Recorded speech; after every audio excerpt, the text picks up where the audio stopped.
Ramón, ¿cuál va a ser su primer acto de gobierno?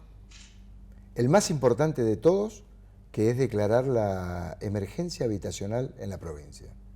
Hoy hay un problema extremadamente serio y grave que está ocurriendo porque están faltando más de 75.000 casas, viviendas y soluciones habitacionales.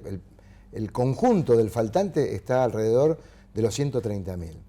En los últimos 4 años, el actual gobernador no emprendió ni uno solo de los proyectos. Todos los que continuó y entrega actualmente en este periodo electoral y de campaña son proyectos nacionales y del anterior gobierno.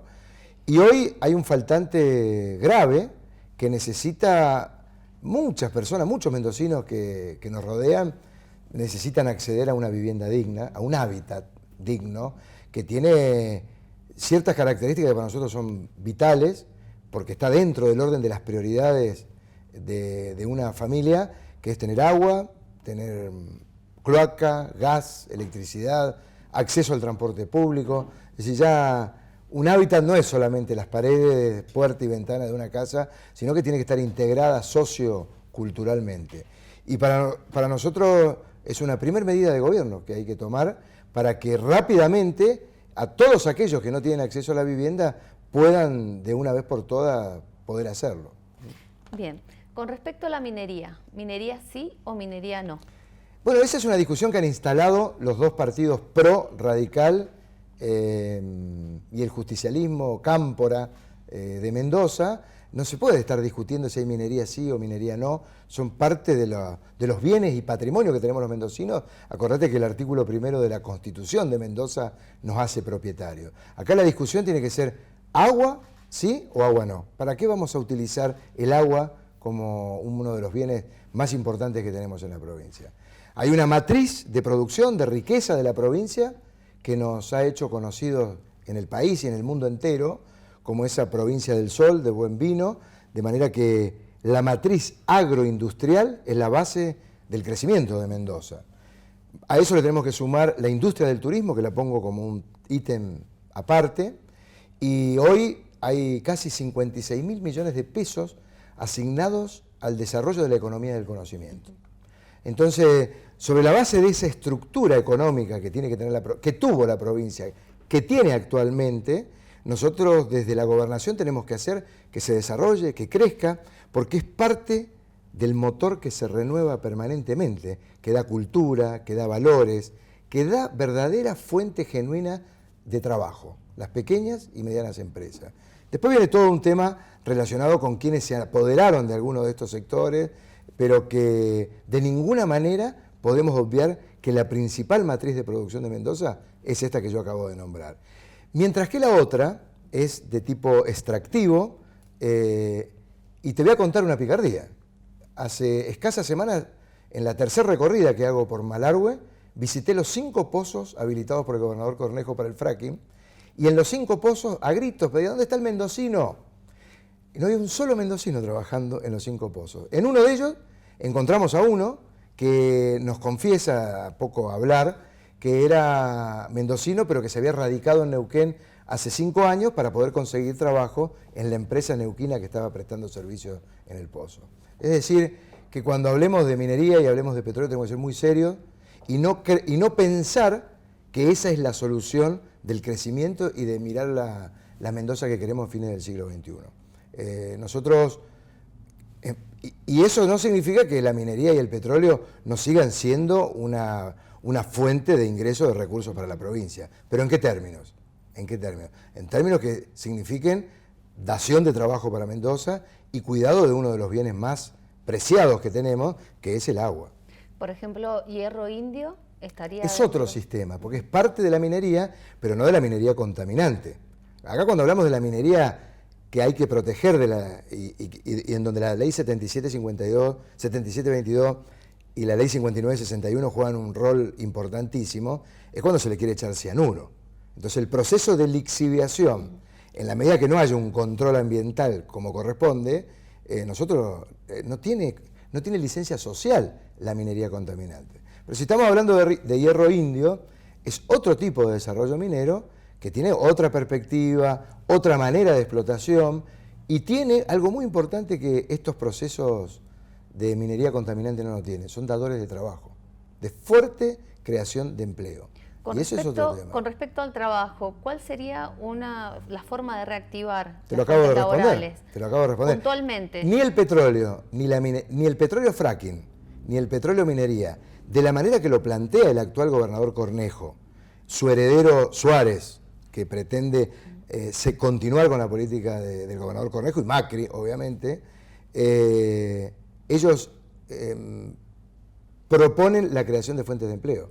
Claro, pero usted me mencionaba turismo y la Sí. industria del conocimiento. ¿Cómo? Bueno, empecemos por la educación. Acá vos pensás que hay una ley nacional que impone que todos los gobiernos de las provincias tienen que generar escuelas con jornada extendida.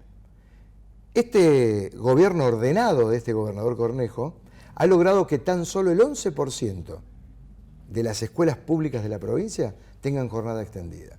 ¿Y de qué hablamos cuando hablamos de jornada extendida? Hablamos de la preparación de todas nuestras niñas y niños que se educan en la escuela primaria y en la secundaria para esta matriz productiva que nosotros estamos proponiendo. Es decir, el empleo, la producción y la educación juegan un papel preponderante en el orden de las prioridades. Imagínate vos que, viste que dije, ¿cuál es la primera medida? Me preguntaste vos. Yo te dije la emergencia habitacional. ¿Por qué? Porque en el área de desarrollo de una familia, lo primero es el hábitat, lo segundo es la alimentación, el tercero es la educación. ¿Y qué educación queremos para nuestras niñas, para nuestros niños? Aquella educación que esté en línea con lo que nosotros pretendemos de desarrollo económico. Como vos podrás ver que si la idea va por ese lado, es muy difícil que querramos fortalecer el procedimiento educativo de la provincia, el proceso de educación de nuestros niños, cuando estamos poniendo el acento fuertemente en salvarnos con vaca muerta o con un pedacito de vaca muerta, porque es muy chica la lengua en Mendoza, o con una minería de tipo contaminante. Es decir, estamos hablando de dos Mendozas. Y no hay que perder de vista que eso es patrimonio nuestro también. De manera tal que si esos emprendimientos de la minería y del petróleo lo son con empresas mendocinas, con empleados mendocinos, con profesionales mendocinos, con personas que hagan y reinviertan sus dineros que saquen de esa explotación en la provincia de Mendoza, bueno, estamos hablando de otra cosa. Ahora, si yo personalmente me voy al lugar donde se está efectuando la explotación. Perdón, había una empresa mendocina, una empresa de Maipú que le entrega agua a uno de los pozos que está explotando el fracking. Es decir, no es la Mendoza que nosotros soñamos. Hace muy poquito yo publiqué un libro que lo he presentado en sociedad, se llama Mis bases para poner a Mendoza de pie. Concentra un resumen de la plataforma política de Protectora, en 5 ejes, que es la protección del derecho que tiene el ciudadano común, aquel que nosotros representamos, la protección de los trabajadores, porque el 70% de los hogares tiene ingresos que provienen de la relación de dependencia. Entonces, nuestras propuestas están fuertemente explicadas en ese libro, cómo tiene que ser la matriz de producción, cómo tiene que ser el procedimiento educativo y cómo debe ser la relación de Mendoza con la nación. Hay 3 gobernaciones ya han pasado, la del gobernador Jaque, la del gobernador Pérez y la de este gobernador Cornejo. Con todo el respeto que de manera personal me merecen ellos, han estado de rodillas y atados a decisiones que se toman en Buenos Aires, ya sea por la presidenta Kirchner en su momento, el presidente Macri actualmente. Y a mí me da ese paquete de propuestas, no es un paquete, sino ese resumen de propuestas que nosotros expresamos en el libro, es una propuesta clara para Mendoza. Es para el mendocino, para aquel que está a pie, para aquel que es capaz de levantarse a la mañana a abrir las persianas de su negocio, el surco en su finca, el que hace metalmecánica y quiere abrir su fábrica y da empleo, pequeñas y medianas empresas. Y en ese capítulo que nosotros hablamos del consumidor, del ciudadano común, hablamos del libre mercado. Es decir, si hay algo que nosotros participamos, que vivimos en un país que adoptó el sistema del libre mercado. pero no un libre mercado descontrolado y desatado como lo propone el gobernador Cornejo de Mendoza, socio político de Macri. Es decir, tiene que haber protección del derecho de los consumidores, tiene que haber control de la lealtad comercial entre las empresas para que no se hagan trampa, y tiene que haber defensa de la competencia, que es parte de lo que va a proteger a los consumidores y a las pymes. Vos pensás que el verdadero dador de trabajo es una pyme, son las pymes.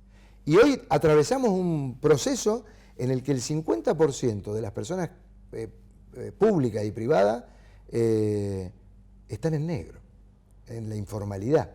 Es decir, el Estado mendocino, provincial, ¿dónde está el orden de del que hablan algunos candidatos?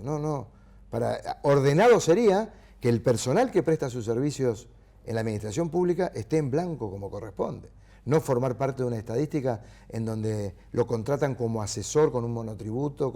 Es decir, necesitamos de una vez por todas pensar que el derecho de los trabajadores, el derecho de los consumidores, no es de mediación, como proponen los otros candidatos. Nosotros decimos, el derecho de los consumidores y el derecho de los trabajadores tiene que ser de ejecución. Hay que protegerlo realmente porque es aquello que son el motor de desarrollo de la sociedad, los consumidores y las pymes.